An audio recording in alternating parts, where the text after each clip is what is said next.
I see Shams has reported it as well. The Washington Wizards are trading Jonas Valanciunas to the Sacramento Kings. No way. For C.D. Sissoko and 2 second-round picks. How about that? Trader money. Can I do that again? Trader money.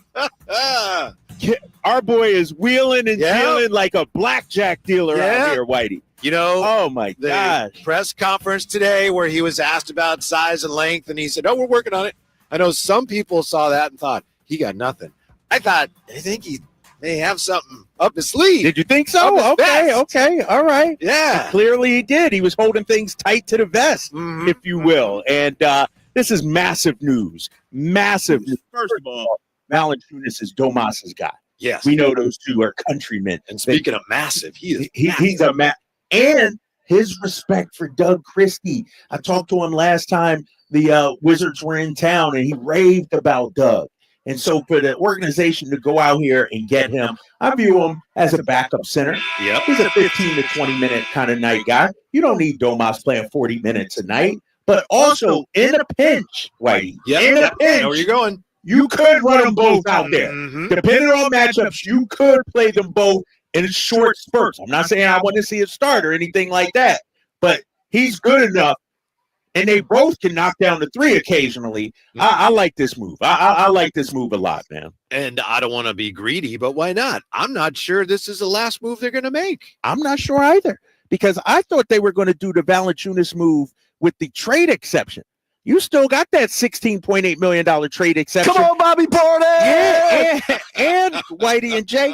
You still got 2 open roster spots, I believe, because Sissoko's out. CD, we hardly ever knew you. Man, that's tough. The CD era was all too brief. Like the organization put out tweets and photos and everything. Yeah, he was going to wear number 91. We gave him the Robin Lopez treatment out here. But this is so. Let me say it like this, Whitey. De'Aaron Fox for Zach LaVine, Valanciunas, and whatever else comes out of it.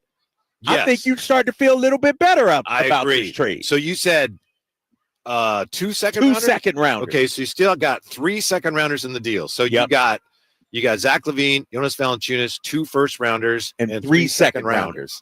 Yeah, that's pretty. And one thing we talked about yesterday too is we need NBA players, like guys, strong rotation guys.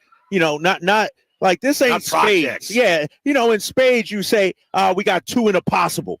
Well, now we got 8 in a possible. Like, now we're much deeper than we were just 20 minutes ago. I got to say, I think this is really impressive because you look at all the teams in the West that are trying to do something. There are a lot of teams right now that are trying to do something. Yes. And the Kings got some things done. Yeah, and I know that De'Aaron Fox, De'Aaron Fox is a good player, but I think money did pretty well in this deal, Drapes. I really do. And there may be more to come. There may be more to come. And here's the thing.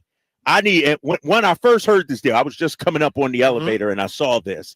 I thought, all those critics of Monty, all those critics of Wes, and the job's not done, no doubt about it. Right. But all those stories about they're too scared to make a move, I'm going to quote Dat Ninja right here on our YouTube chat. Monty, I apologize for all the bad things that I said about you. I was talking mad stuff a few days ago. I wanted Monty fired. I was wrong. I was stupid. My apologies, Monty. Come on, man. Yeah. This is big time. Monty McNair. This is big time. So I think for a lot of fans, that last week, that would have been the dream, right? Wow, if you could get Valanciunas and somebody like Zach LaVine. Right. They're both coming. Well done. Right. We'll see where it goes. But just already, as I say, been an eventful day here. And there is, I know this isn't the first time I've said this, but Drapes, I know you just got here. Yeah. But there is a lot of excitement and there's a lot of anticipation in the building, even though the building is pretty much empty. Yeah, and I was talking to security. What's up, young fella? Hey, you like Zach LaVine? Yes, sir. We got young number 7. What's your number right there? 7? Young number 7. They're hooping out on the court. He's walking down. He's a big Zach LaVine fan. But, I'm walking in, talking to some of the security guys, and some people are saying, I wish we could have kept Fox. But I feel like, here we are 72 hours after the fact. There's a lot of acceptance, and now it's turned to optimism. Zach LaVine had a hell of a press conference today. Definitely won the press conference. I listened to that. He was the man today. And now you add Valanciunas, and it's going to be electric in this building tonight. Let me say this about Zach LaVine too. And you listen to it? Yes. Yeah, I listened as well. But I think for those who watched it, he's got a presence about him. You've talked about this. There's certain people that come into a room and it's like, right. Yeah. And he's one of those guys. He's one of those he guys. Even looks better than the press conference. You're right. It's like, oh, that's very nice press conference. But he commands a room just with his demeanor physically. Yes. And think about it like this. When the Kings run on the floor tonight, we're going to have DeRozan, Sabonis, Zach LaVine.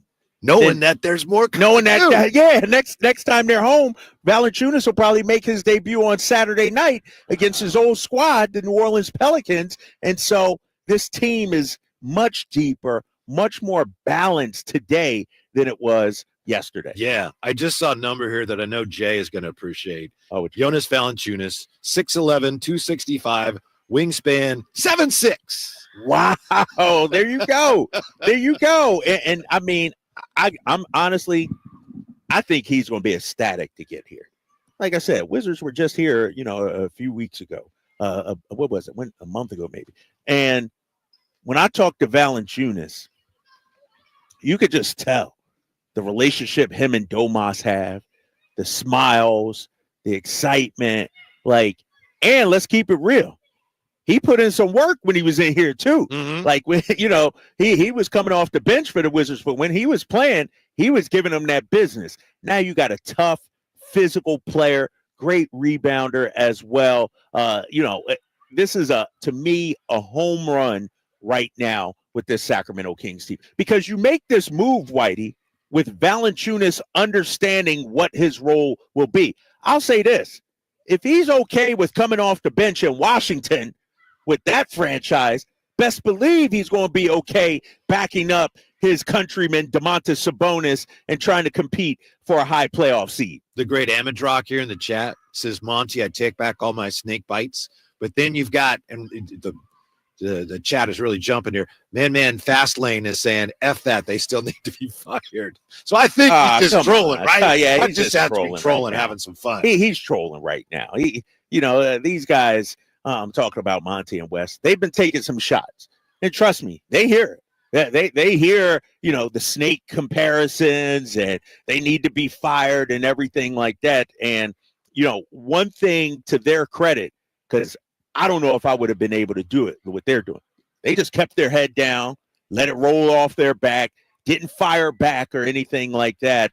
They just went about their business. And they've reshaped this team in the last 72 hours. I did think that today Monty showed his teeth a little bit more than we've seen. Yeah. Understandably, it got a little contentious, mainly because it had been so long. Well, they hadn't addressed Mike Brown firing yet. That was an interesting and very odd press conference this morning with Monty, wasn't it? It really was. I listened to it. I didn't watch it live or you hear it live, but a couple of things stood out to me. One, Sacramento media, I think the people in attendance must have saw the tweets beforehand and, we'll see how soft Sacramento media, because I felt like the media in attendance made it a point to try to hold Monty's feet to the fire. I think you're right, but I was okay with that. Yeah, I think you're absolutely right. I was okay. No, and they should, right? Yeah. We don't hear from you. You fire your coach. We haven't heard from you. I get it.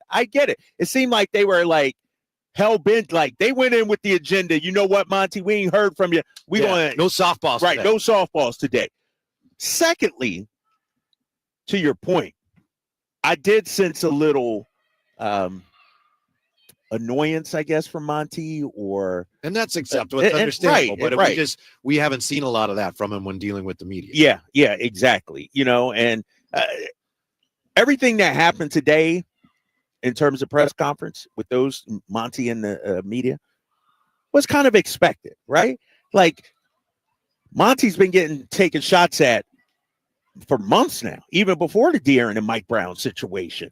And then to finally face questions, he probably went in a little defensive, if you will, yes, before the press conference even started. And it might be public relations 1A. maybe it's a simple thing to do, but it was the right thing to do to have the press conference with Monty so everybody could ask all the questions that they haven't asked yet about trade deadline and what you got back and should you got more and what happened with Mike Brown and what happened with De'Aaron Fox. Then the Zach LaVine thing was like, okay, welcome Zach LaVine. Now it's so all was about that Zach separation. LaVine. Yeah, that's why they did it. Yeah. And you know, I was questioning it at first. I'm like, come on, man, why? And now Monty's got to have another press conference Friday or something, or Saturday before the game. Yeah, got Valanciunas coming to town. So his